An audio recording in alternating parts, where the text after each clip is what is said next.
कोणती गोष्ट होत असली तरी तुम्ही मी कोणी सांगू शकत नाही की उद्या वाघाची नसबंदी झाली तर त्याचं प्रमाण कमी होईल, पण म्हणून तो हल्ला करणार नाही हे सांगता येणार नाही. आणि म्हणून शेड्यूल 1 मधून आधी वाघ बाहेर काढला पाहिजे आणि तो जर वाघ बाहेर काढला तर मग तो आपल्या वस्तीत आलाय, तो आपल्या लेकरांवर हल्ला करतोय.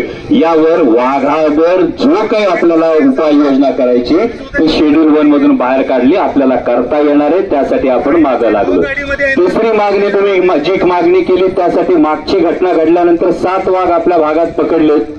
या 7 वाघांना सोडलेलं नाही हे आधी आपण खातरजमा त्यांच्याकडून एकदा करून घेतली. ही परत खातरजमा करून घेऊन त्यांना आता सांगितले आता यावेळी 400 पिंजरे त्यांनी सांगितले टोटल येणार आहेत म्हणून. ते 400 पिंजरे आल्याची आपली खात्री झाल्याशिवाय आणि त्या 400 पिंजरे आपल्या भागात लागल्याशिवाय आपण इथून उठायचं नाही. मी तुमच्या बरोबर आहे, कलेक्टर बरोबर मीटिंग आहे. खरं तर रेल्वेची मीटिंग आहे. 12 गावं उद्ध्वस्त होत आहेत खेड तालुक्यातली. 12 गावं उद्ध्वस्त होत आहेत. त्या खेड तालुक्यातल्या रेल्वे जी जाणार आहे त्यासाठी ती 12 गावं घरावरून रेल्वे चालली आहे म्हणून त्यांची बैठक लावली. कलेक्टर बरोबरची बैठक करून मी परत इकडे येणार आहे. पण तुमच्या या संपूर्ण लढ्यामध्ये तुमच्या प्रत्येकाच्या खांद्याला खांदा लावून आपण आहोत आणि आता हा निर्धार करायचा आहे. आता एकाही लेकराचा जीव जाता कामा नये यासाठी आपल्याला जे काही करावं लागेल हे करण्यासाठी आपण सगळे सज्ज आहोत.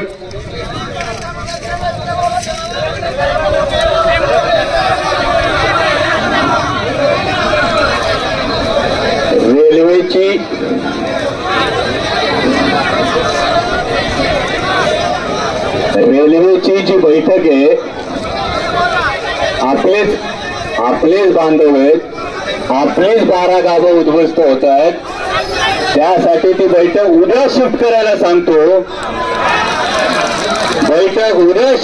सांगतो. आता तुमच्या मांडीला मांडी लावून इथं बसलोय जोपर्यंत प्रशासन येत नाही. आणि पोलीस प्रशासनाला विनंती आहे काय तुमच्याही बाबतीत तुम्ही ज्या पद्धतीनं हे रास्ता रोकोला तुम्ही बायपास करून द्यायचा प्रयत्न करताय आणि या पद्धतीनं नॅशनल हायवे अडवला जाणार नाही असं म्हणताय. एकदा फक्त डोळे उघडून त्या माऊलीकडे बघा. 3 महिन्याचं लेकरू घेऊन जर माऊली येत असेल तर कुठंतरी या आंदोलनाचं गांभीर्य समजून जा. ती माझी ताई जी म्हटली ते पोलीस प्रशासनाने माझ्या प्रत्येकाला हीच विनंती आहे. ती माऊली जे म्हटली ना ते तुमच्या सगळ्यांसाठी म्हटली आहे. जरा एकदा विचार करा.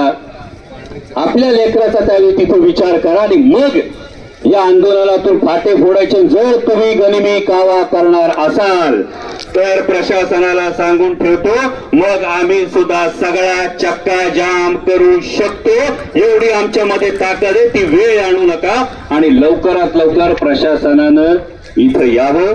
प्रशासनाने ठोस कृती आराखडा आपण वारंवार म्हणतोय राज्य आपत्ती घोषित करा.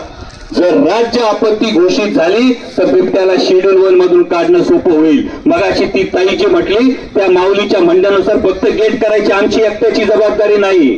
जे साखर कारखाने चालवतात या कारखान्यांची काय जबाबदारी आहे याची सुद्धा गोष्टी याचा सुद्धा विचार करावा लागेल. आता ऊसतोड सुरू होणार आहे.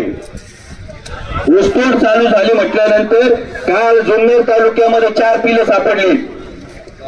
बोरीला बिबट्याच्या मादीची 4 पिलं सापडली. आता ऊसतोड कामगारांची लेकरं सुद्धा आपलीच लेकरं आहेत आणि ती लेकरं सुद्धा उघड्यावर असतात. हे घटना आणखी वाढू शकतात आणि त्यामुळे याच्यावर ठोस आराखडा काय तुम्ही नेमके किती पिंजरे मारणार जोपर्यंत बिबट्याला पहिल्या गोळी घातली जात नाही तोवर आमचा प्रशासनावर विश्वास नाही.